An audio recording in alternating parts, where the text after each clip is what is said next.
And welcome to episode 45 of the TechnoBuffalo Show. I'm one of your two hosts for today, Sean Ani, editor-in-chief of the site. I'm joined by Deputy Managing Editor Todd Hazelton. Hey, everybody. 45 already, huh? I know. We haven't missed a week in a while. It's weird. Although I got asked on Tuesday evening, because I usually put up the show the evening before, we were going to have a show on Wednesday. And once again, Microsoft did not consult with us. Yeah. You notice it's always Microsoft?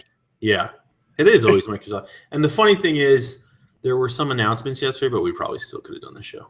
Oh, that first hour was almost painful. Yeah, very developer focused, which it should have been. I mean, it's a build conference, but sometimes in the past, it hasn't been always just about developers right off the bat. Well, and the thing was, I didn't close that tab for hours because I was in conference calls. I clicked on the tab and they were still going. Yeah. It was like hour 4. It just keeps going because they start to go into the sessions, I think. Yeah, good grief! Yeah. It kept going and going.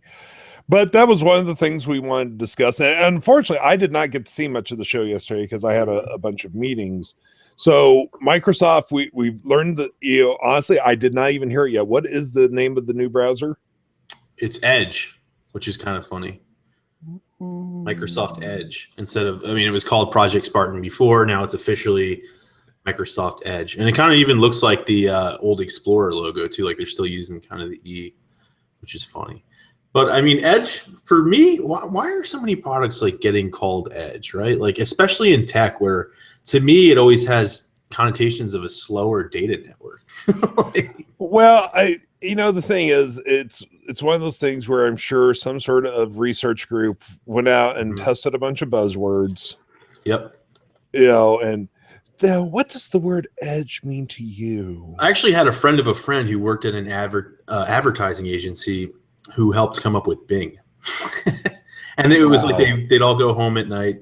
Part of their job was all go home at night, come back with a list of words the next day, and then kind of narrow it down and stuff. I'm not sure Bing would have been the word I would have settled on, but right. To me, Bing doesn't mean anything. Yeah. I guess it's kind of like ping. Which my father used to work for a company called Ping. For golf clubs, but also, like data transfers. I don't know.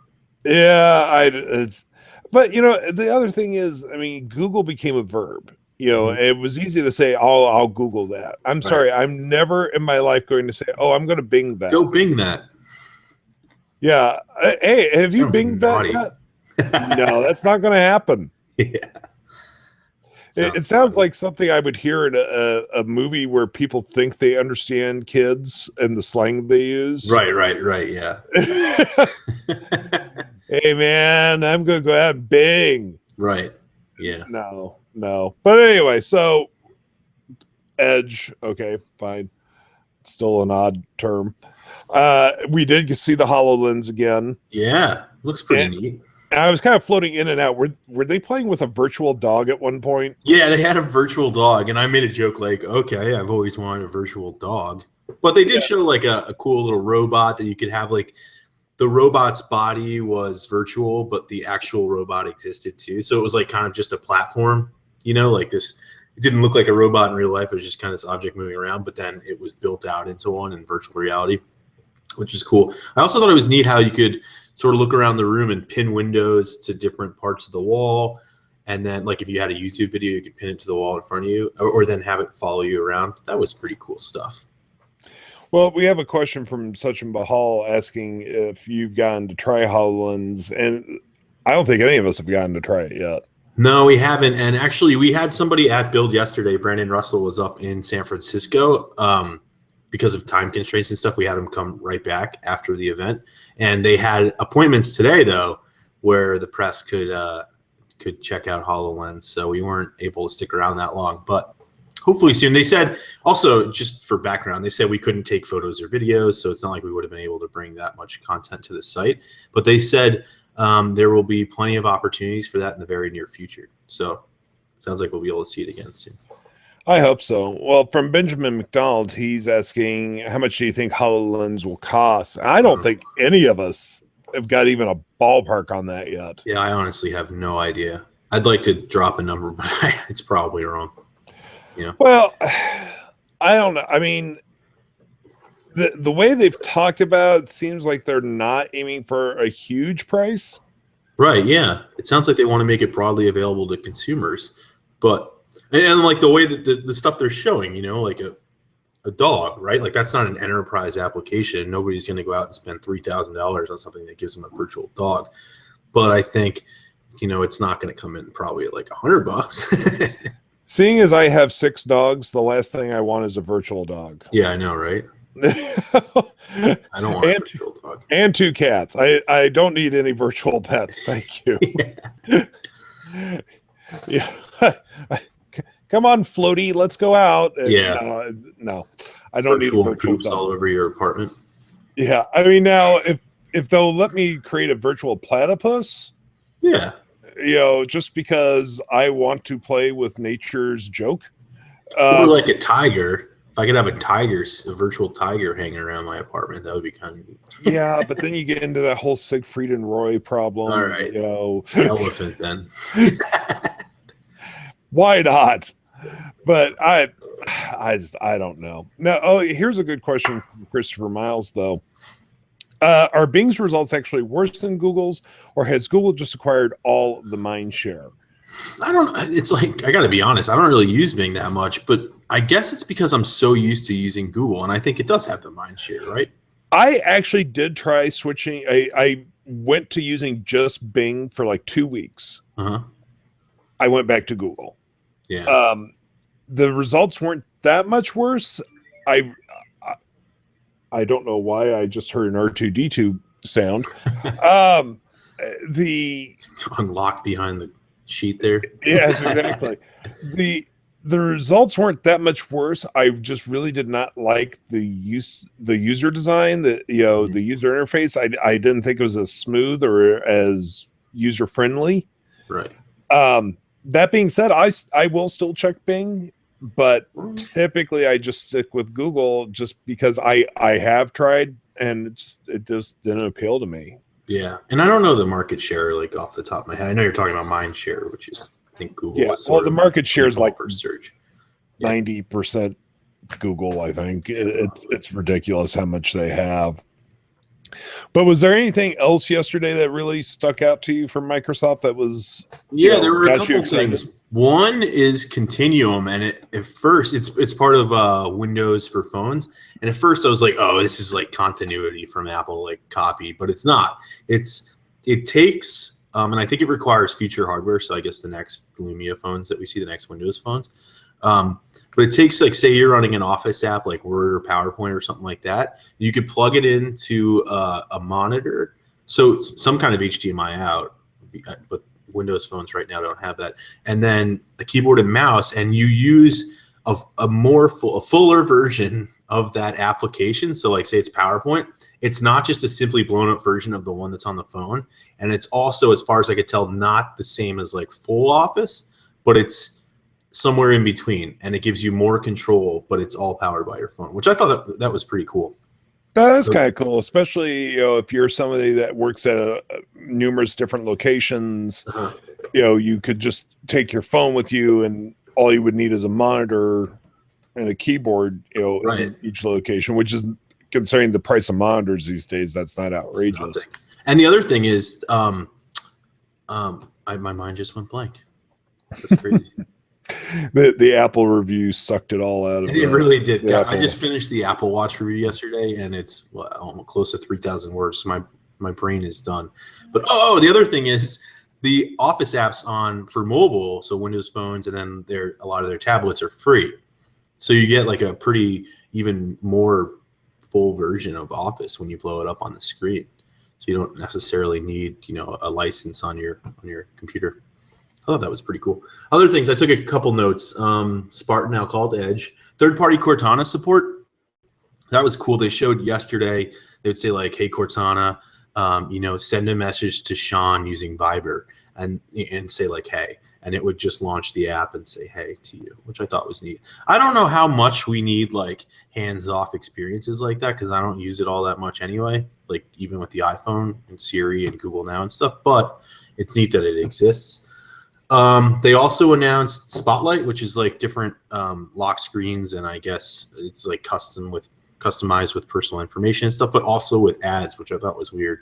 And I think for apps and stuff, I don't know why they would do that, but maybe they could offset prices or something. I didn't really understand the full concept of using ads, but obviously we've seen Amazon do that with the the Kindles and stuff. And then carrier billing was another one. They're going to add that to the App Store in Windows 10, and it's not just for phones.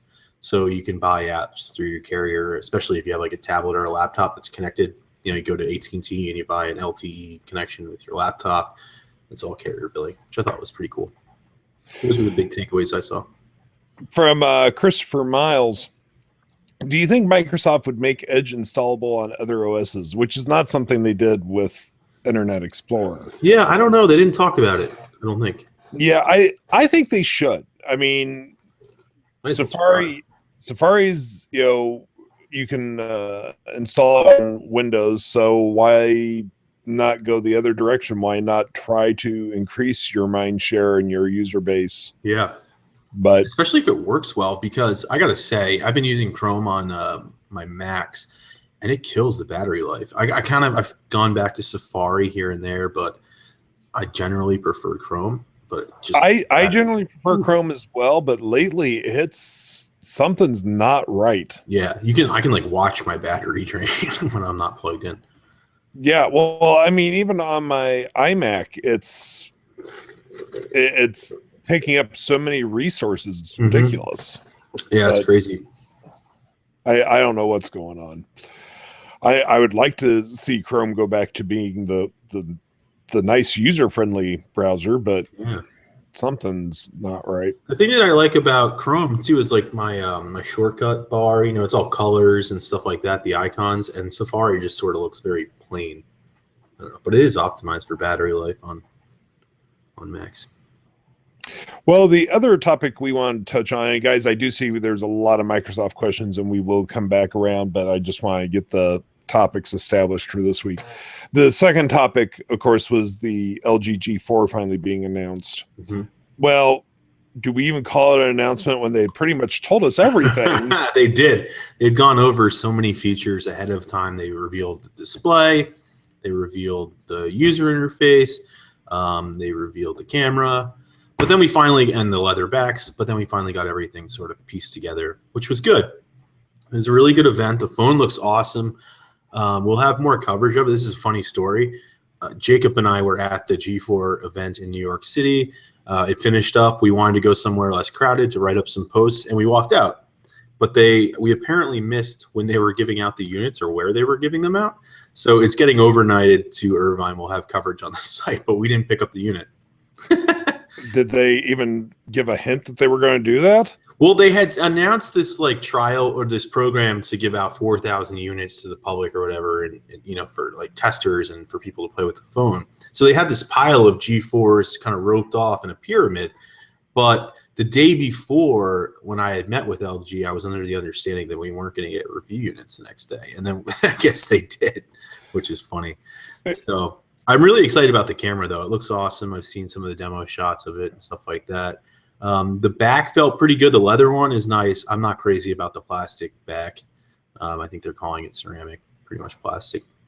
And I saw one question. I guess we can address it here. But the Snapdragon 808, I guess it does support Quick Charge 2.0. That's what Qualcomm says on their site. That's what the comment says here. LG says that the phone does not, though. And they said, it'll charge faster with I think they said 1.8 volt charger. But otherwise, it's not officially Quick Charge 2.0. The just a little inside baseball for everyone. When we go to these events, it really is kind of a hit and miss. Are they going to give us a review unit on the spot? Or are they going to send it later?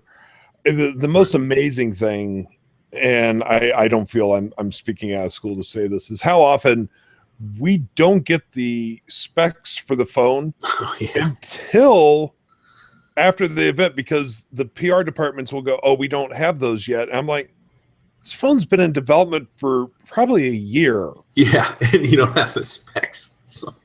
And they'll, we haven't got them finalized yet. Oh, they're finalized. The phone is built. There's built units. Yeah.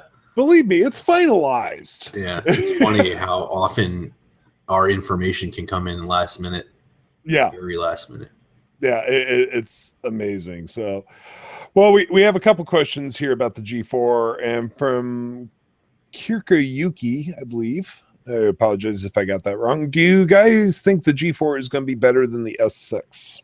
Oh man, I feel like it's just a matter of taste, what you're looking for in a phone. I mean, we'll review it. Obviously, it's going out to Irvine. I don't know if it's better or worse or whatever. We saw early benchmarks, and now keep in mind LG provided these to us, so they could, potentially steer us the wrong way. I don't know, not that I think they would, but that showed the performance of 808 on a par with Exynos 7 series that's in the Snapdragon, or in the Galaxy S6 and S6 Edge, and they were within milliseconds or seconds of each other for opening apps and doing stuff like that. So LG's promise is that it's right up there.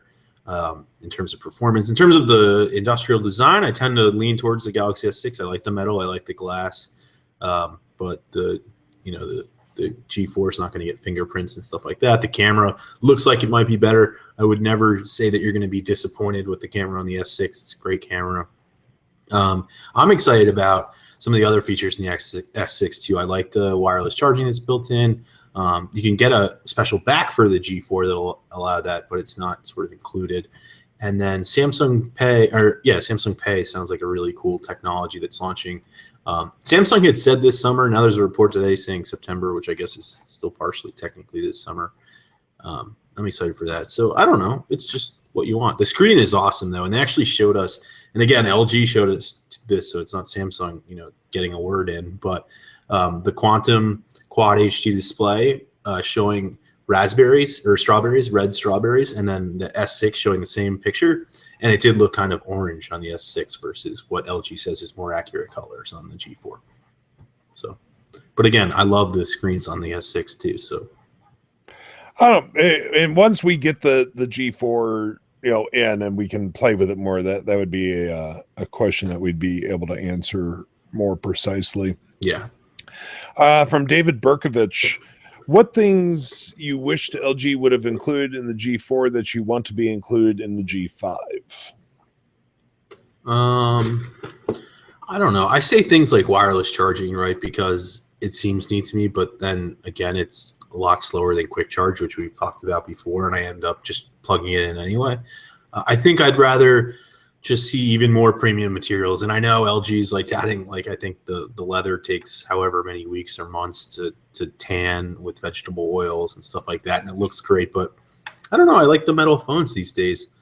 Maybe if LG could just do that. I have zero interest in a leather back on my phone. Yeah, me too. I'm the same way. They're like, it ages nicely and all this stuff. I'm like, I just don't like leather that much. My phone. No, I'm sorry. No. Yeah. From Christopher Miles, do you think LG has surpassed HTC in Mindshare for the Android faithful?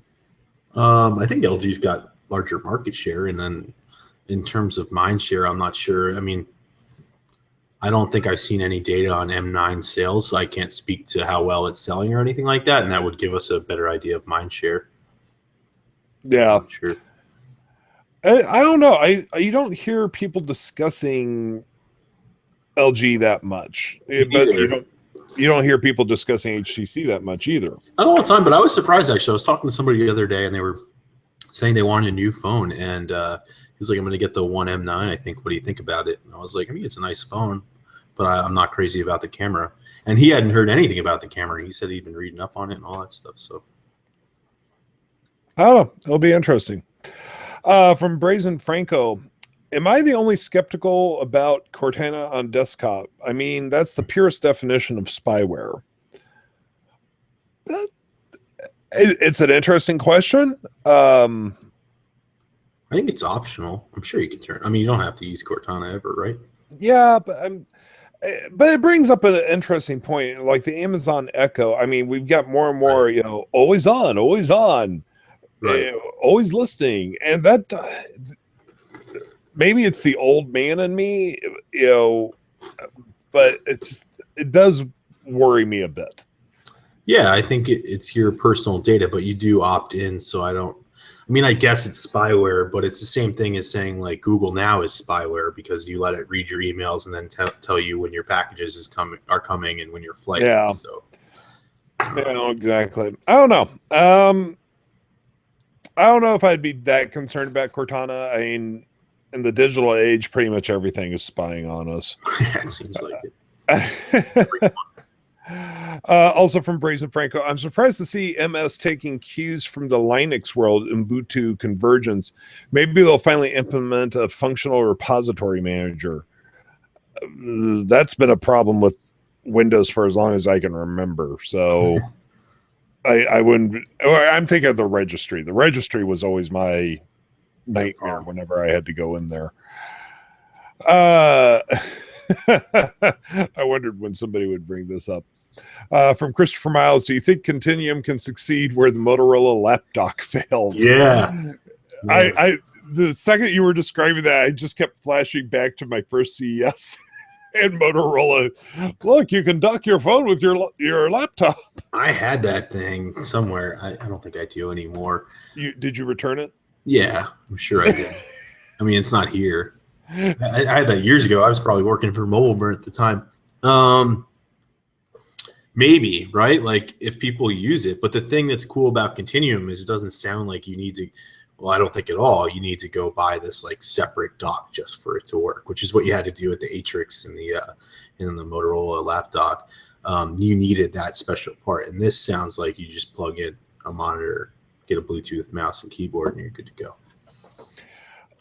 From Sachin Bahal. Hey, Todd, I see you ended up buying an Apple Watch. Which one did you get, and how is it so far?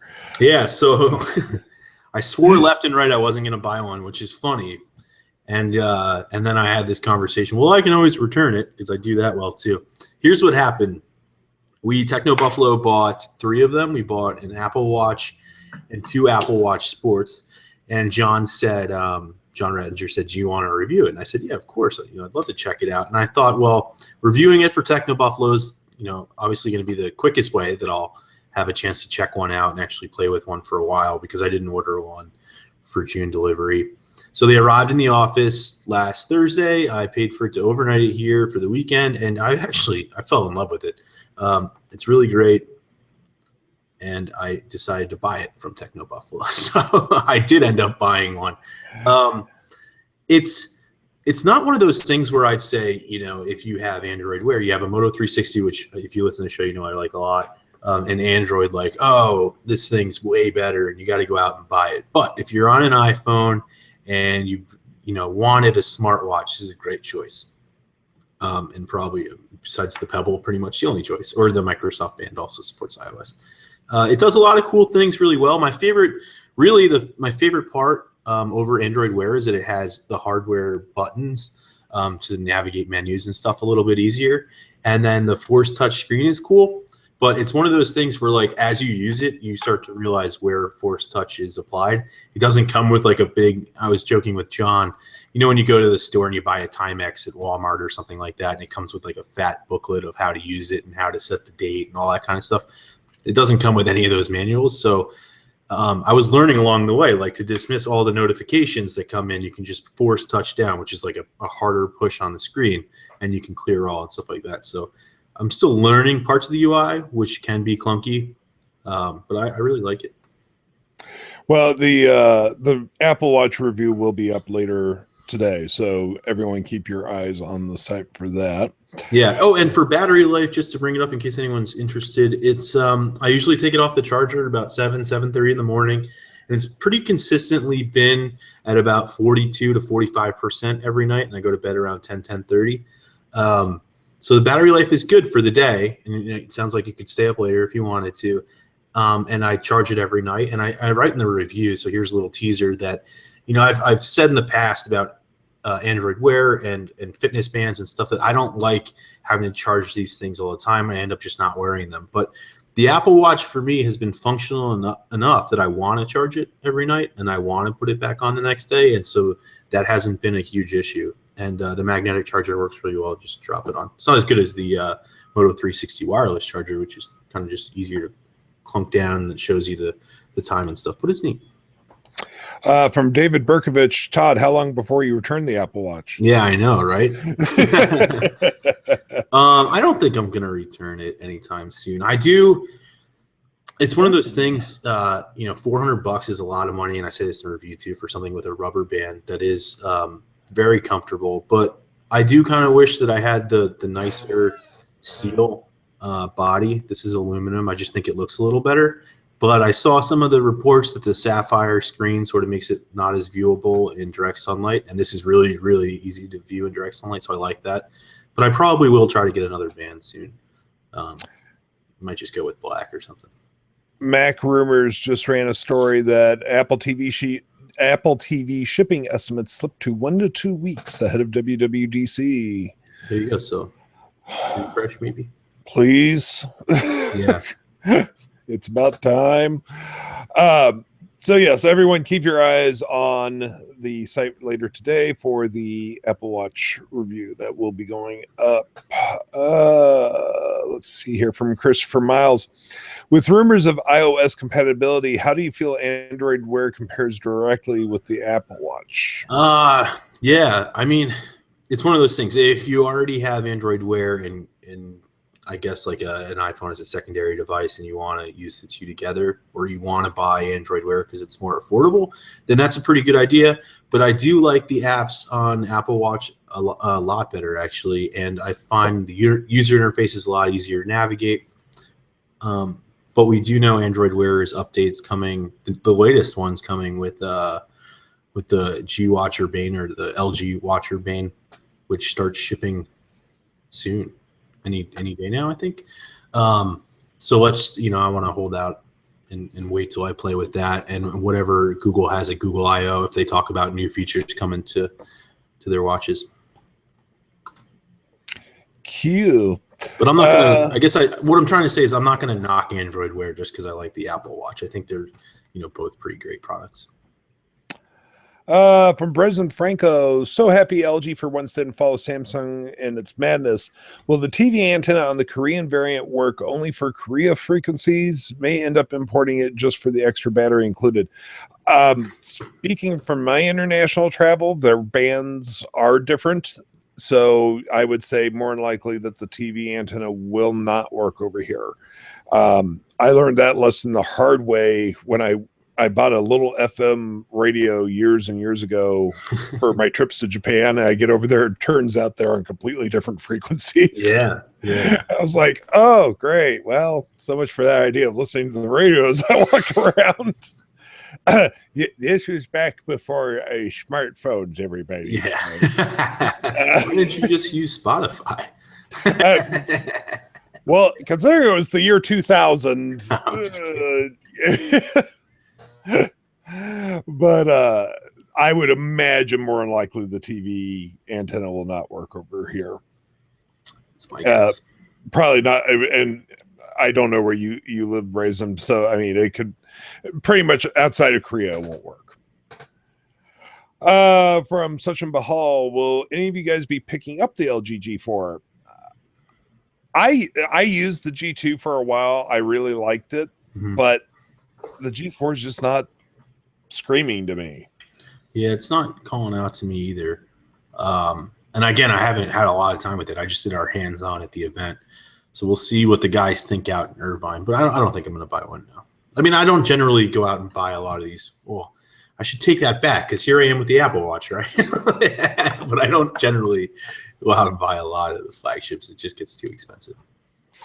From Sachin Bahal, does TechnoBuffalo still pay for Apple products to be used in videos, or are they being sent as review units from Apple? Apple sends review units to like 6 to 10 sites total, I think. Yeah. And one of those is always Walt Mossberg.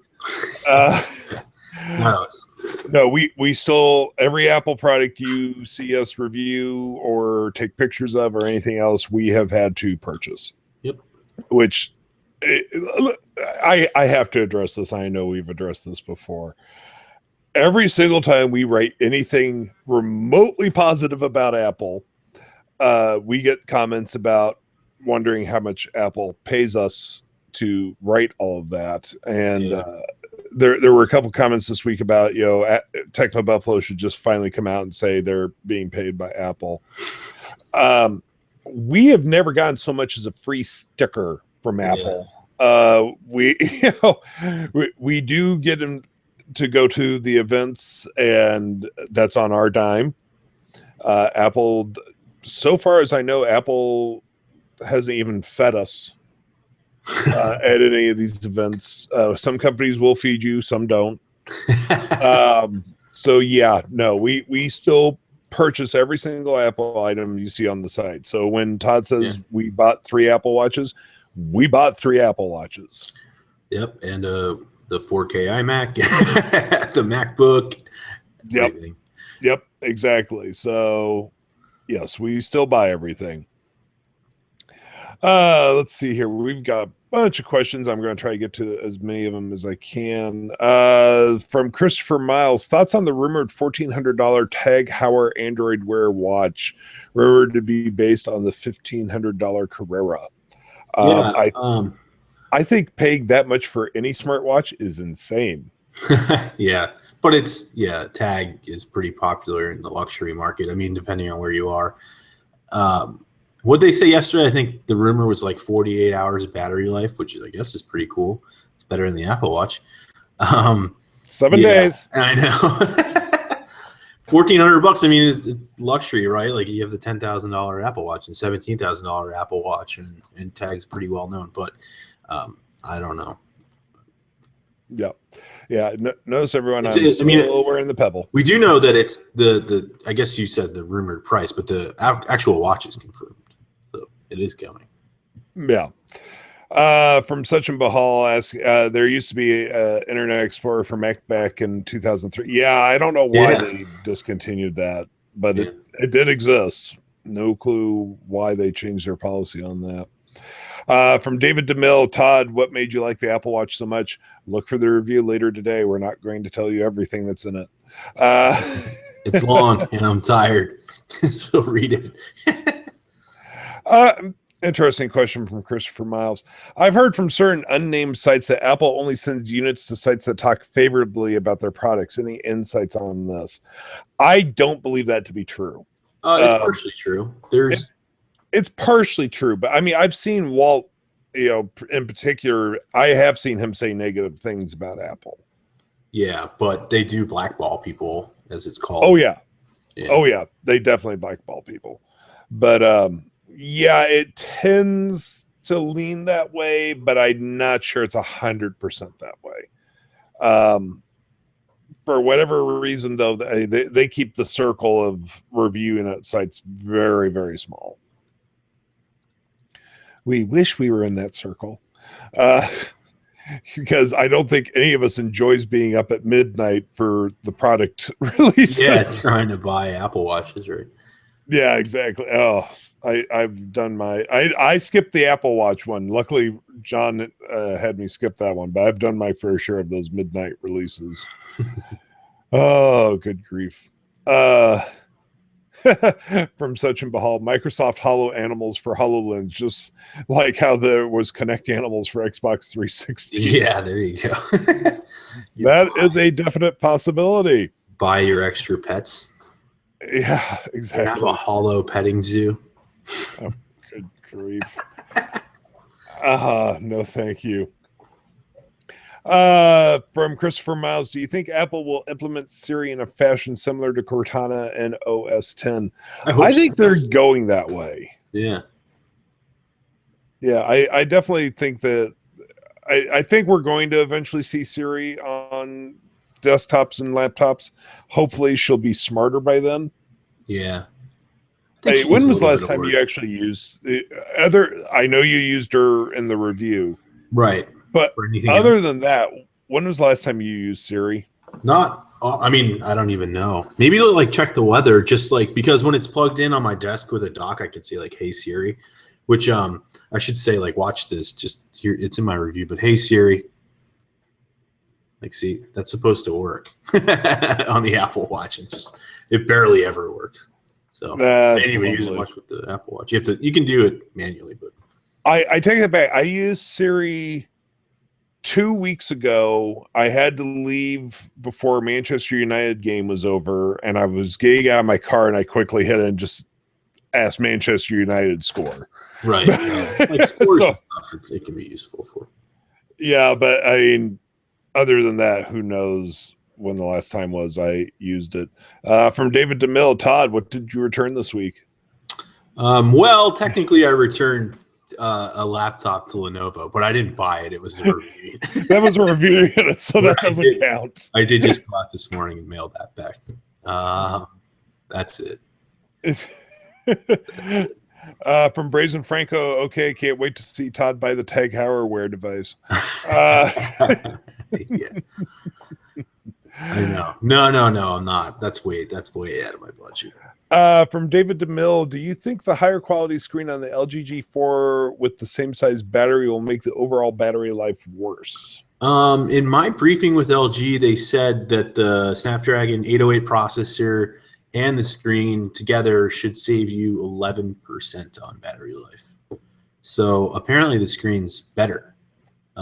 Even though it's higher quality, I guess it's been tuned. They changed everything. I mean, that's why they're calling it quantum, but better contrast, better colors, and I guess lower power